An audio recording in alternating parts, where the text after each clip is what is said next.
While I've been stood down, I've just been trying to improve my skills really just by cooking at home, and today I'm making some homemade gnocchi. Apprentice chef Dion Amin is staying sharp in his home kitchen after being stood down from his job at a cafe. In March, as Covid-19 restrictions tightened, fewer customers were coming in. We started getting quieter and quieter. I then got a text message from my chef. He said, "Oh, we're not going to need you to come in today." Dion is on the JobKeeper wage subsidy while he waits to be given the green light to return to the cafe. The longer that takes, the more time is added to the final year of his apprenticeship. And I only had to do my practical units. So I can't do this at the moment because I have to be at work to actually qualify in those units. Perfect. The best gnocchi, son. Beautiful. There are over 270,000 apprentices and trainees in training, but Dion is one of more than 15,000 who have been stood down or had their training cancelled since March, a figure expected to climb.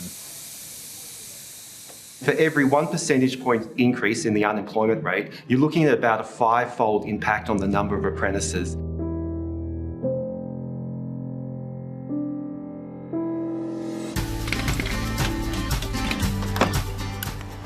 Jai Bevan has put extra elbow grease into his ute since being made redundant last month. Making sure it's all nice and mechanically right. Jai noticed a huge drop-off in customers bringing in vehicles to be serviced and repaired at his workshop, leading to his entire department being closed down.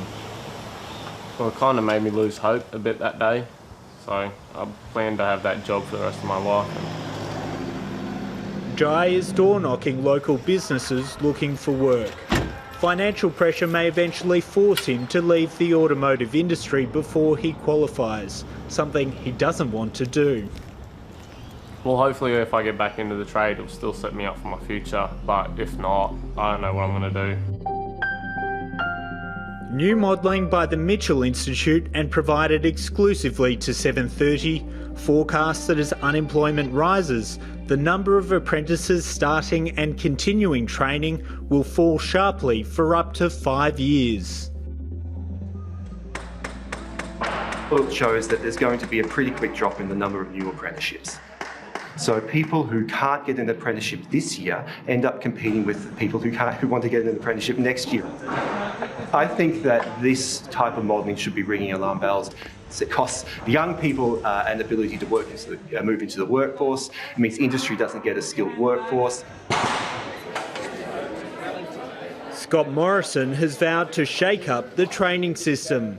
A national commission will identify skills needs each year, and meeting them will be essential under a future funding agreement with the states. Vet funding across all jurisdictions, with the exception of Tasmania, has fallen by 25% on average over the past decade in real terms on a working age per capita basis. So it's time to make some changes. There has been a massive shortage of Australian chefs. If you've got a good second-year apprentice and they're productive and skilled, you'd be mad to get rid of them, really. Trade at Craig Squire's restaurant has been decimated by the pandemic. He's just reopening with most staff, like his apprentice chef, on the JobKeeper wage subsidy. Vital support Craig wants the federal government to extend beyond September. We're going to need that for quite a long time, especially in areas like Cairns that's so reliant on international business. It may well be the case that JobKeeper is keeping apprentices engaged with their employer. Once JobKeeper stops and an employer looks at their workbook, they may well be forced to let apprentices go. And that's a major concern for us. The Morrison government has paid more than $180 million to businesses to keep apprentices employed during the crisis. But business lobbyist the AI Group fears it's not enough to stop widespread job losses. It's calling for a new wage subsidy to begin in October and cover the rest of 2020. $500 per week for stage 1 apprentices and trainees, shifting to $250 per week for stage 2, and then dropping to $0 for stage 3 and stage 4.